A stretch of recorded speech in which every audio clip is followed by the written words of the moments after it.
श्री सद्गुरु महाराज की जय।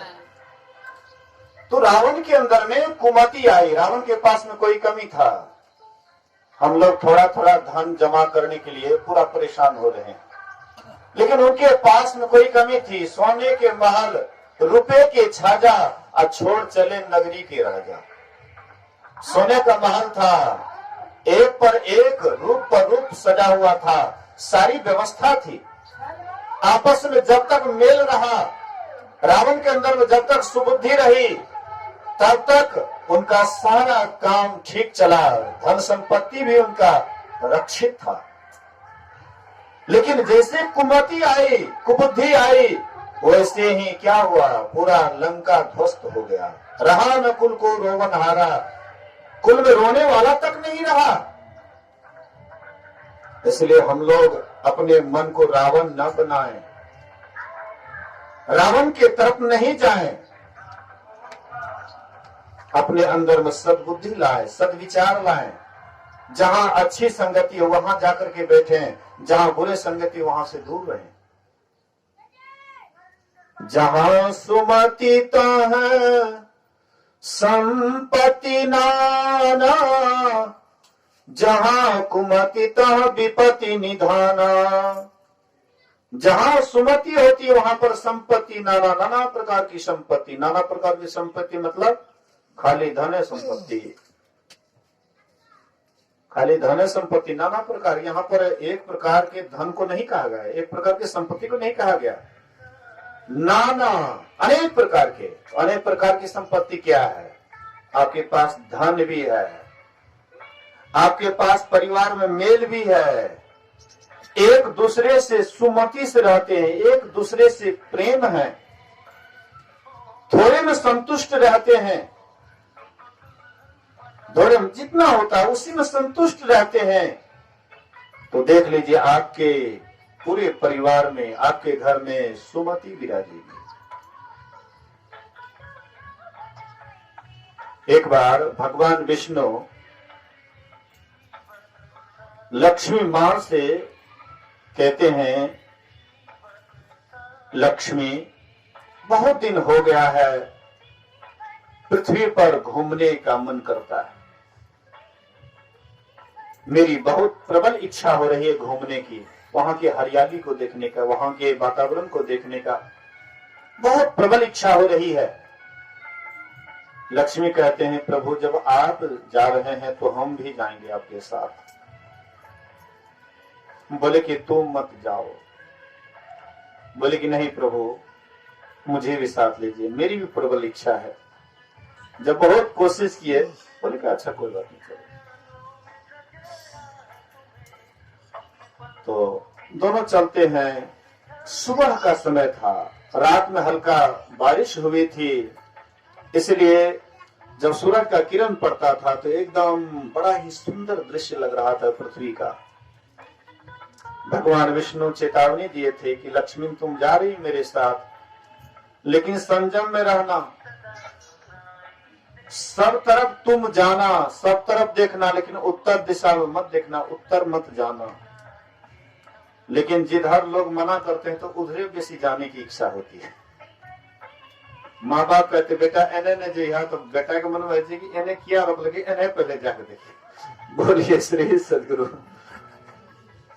इसलिए माँ बाप के उल्टा चलते हैं बाल बच्चे।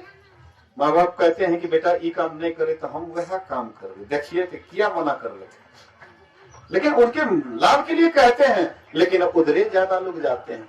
लक्ष्मी मैया आई, तीनों तरफ देखी, बोले कि प्रभु, बोले उत्तर के तरफ नहीं देखने के लिए, एक बार देखते तो हैं। और देखे तो बड़ा सुंदर बगीचा, बहुत सुंदर सुंदर फूल। लक्ष्मी तो एकदम मोहित हो गई फूल देख करके।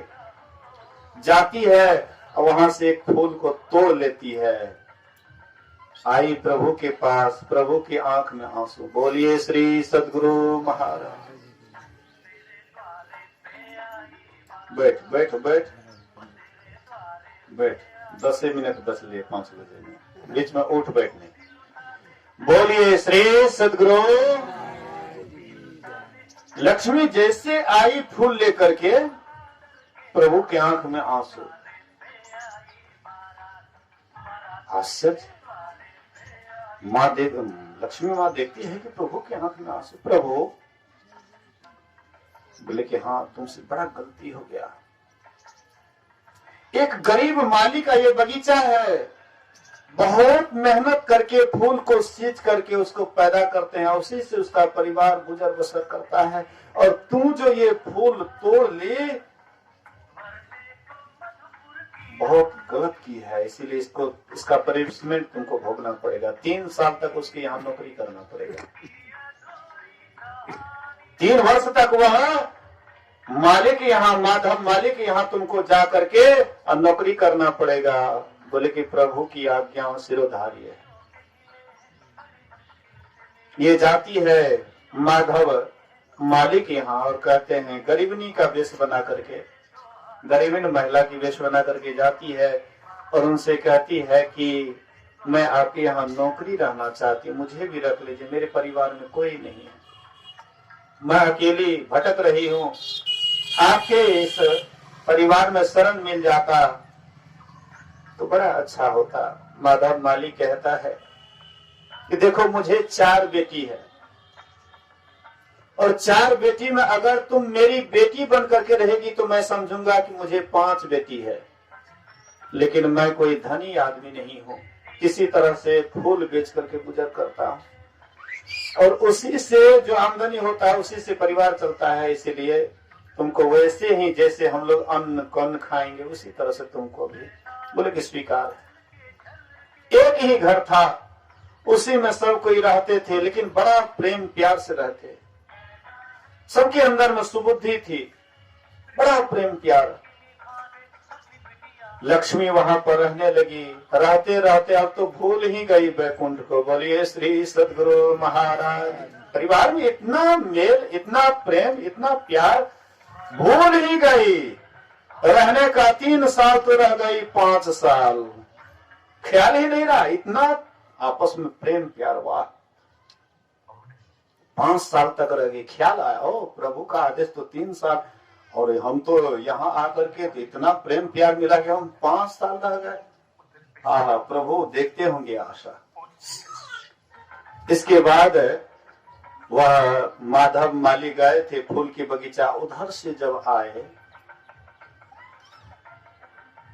तो लक्ष्मी माँ चौखट पर अपने वेश में, बड़ा सुंदर वेश में, दिव्य वेश में, चारों तरफ रोशनी छिटक रहा था। माधव माली आए, कहते हैं कि तुम मेरी होने वाली बेटी और लक्ष्मी, शायद तू लक्ष्मी तो नहीं है? बोले कि हाँ हाँ मैं लक्ष्मी ही हूँ। बोले कि अहोभाग्य मेरा कि आप मेरे यहाँ आई और इतना दिन रह करके दर्शन दी। लक्ष्मी माँ कहती है, माधव कोई वरदान हमसे ले लो, कोई वर हमसे ले लो। बोले कि अगर तू वरदान ही देना चाहती है तो यही वरदान दे कि पूरे परिवार में सबके अंदर में सुबुद्धि बना रहे, सबके अंदर में विवेक हो, सब कोई अच्छाई की ओर जाए, बुराई की ओर नहीं जाए, यही मुझे आशीर्वाद चाहिए। बोले कि बेटा मैं तुझे आशीर्वाद देता हूँ कि तुम्हारे परिवार में सुबुद्धि होगी, लेकिन धन संपत्ति भी अपने आप तुम्हारा बढ़ेगा, दिन दूनी रात चौगुनी की तरह अपने आप बढ़ेगा। ये मेरा वरदान है।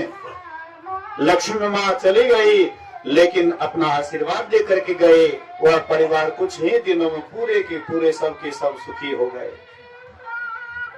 मतलब कहने का, जहां पर सुमति होती है संपत्ति नाना प्रकार के आते हैं, और जहां कुमति होती है तो संपत्ति होता भी है, वो भी कैसे चला जाता है आपको भी पता नहीं लगेगा कि कैसे संपत्ति चली जाती है। एक छोटी सी कथा सुन लीजिए, उसके बाद अंतिम की ओर जाऊंगा। भगवान बुद्ध के समय की बात है। एक सेठ पुत्र था, उनके पास में अपार धन था। और उसकी जब शादी होती है तो दूसरे सेठ के पुत्री से शादी होती है। उनको भी एक ही पुत्री थी।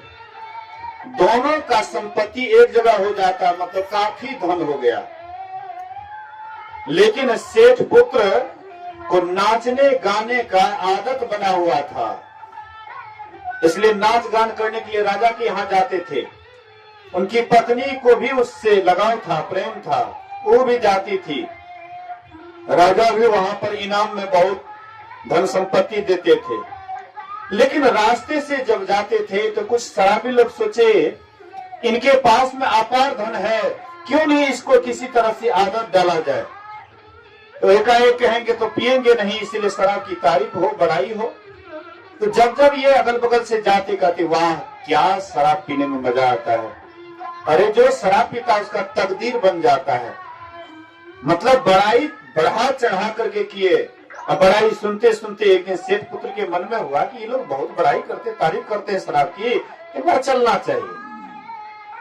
तो वे वहां जाते हैं तो बड़ा आदर करते हैं। आइए आइए सेठ पुत्र आइए, बचिए बचिए बचिए, बैठाते हैं। एक घोट पीजिए ना।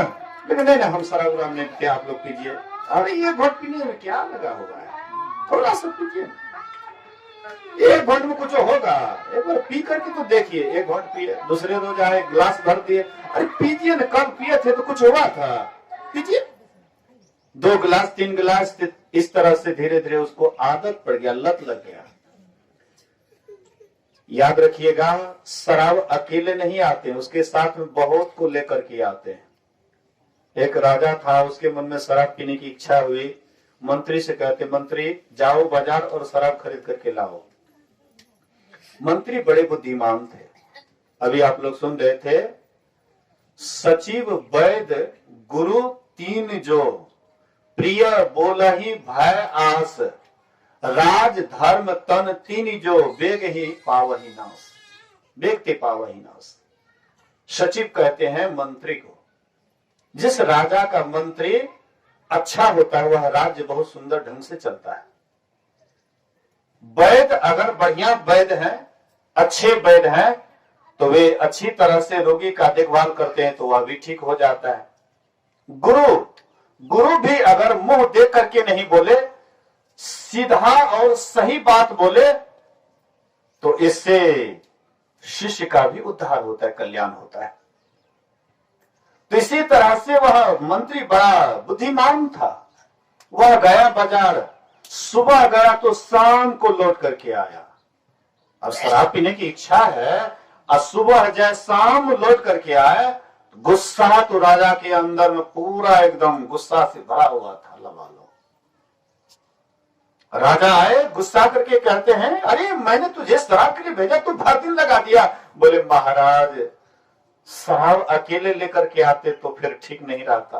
महाराज जो शराब पीते हैं ना उसको चटक मटक खाने की इच्छा होती है, सुंदर सुंदर भोजन करने की इच्छा होती है, इसलिए महाराज मैं पकौड़ी वगैरह भी साथ में लाया। बोले कि वाह तब तो तू बहुत बढ़िया आदमी है। बोले कि महाराज वही ठो सामान लेते तब तो बहुत जल्दी आ जाते, और भी कुछ सामान लेने लगे तो और क्या सामान लेने लगा। महाराज जो शराब पीते हैं, चटक मटक खाते हैं, तो उसका मन होता है संगीत सुनने का, नाच गान। देख रहे हैं बगल में एकदम डीजे चल रहा है। बोलिए श्री सदगुरु महाराज। नाच गान करने की इच्छा होती है, हाँ संगीत सुनने की इच्छा होती है, इसलिए कुछ गायक वादक को भी साथ में लाए हैं महाराज। बोले कि वाह तब तो तूने बढ़िया किया। बोले कि महाराज और भी कुछ साथ में लाया हो, तो और क्या लाए हो। महाराज जो शराब पीते हैं, चटक मटक खाते हैं, संगीत सुनते हैं, तो वेश्या गमन करने की भी इच्छा होती है महाराज, इसलिए साथ में वेश्या को भी लाया हूं। बोले कि वाह तूने बहुत अच्छा किया। बोले महाराज और भी कुछ साथ में लाया हूं, तो और क्या लाए हो। तो महाराज जो शराब पीते हैं, चटक मटक खाते हैं, संगीत सुनते हैं, वेश्या गमन करते हैं, उसके सेहत का ठिकाना नहीं रहता है, उसका स्वास्थ्य कब बिगड़ जाएगा इसका कोई ठिकाना नहीं रहता है, इसलिए डॉक्टर मेडिकल भी साथ में लाया हूं। बोले कि वाह बहुत तूने बहुत अच्छा काम किया। बोले महाराज और भी कुछ साथ में लाया हूं। बोले कि और क्या लाए हो। बोले महाराज जो शराब पीते हैं, चटक मटक खाते हैं, संगीत सुनते हैं, वेश्या गमन करते हैं। अब डॉक्टर और क्या कहते हैं, डॉक्टर से अगर नहीं संभले, अंत में कहीं आपका राम नाम सत्य न हो जाए, इसलिए 5 गज कफन भी लाया हूं साथ में। बोलिए श्री सदगुरु महाराज की जय। राजा कहते हटो हटो हटो हटो, हमको नहीं पीना है, ऐसा काम हमको नहीं करना, हटो हटो हटो।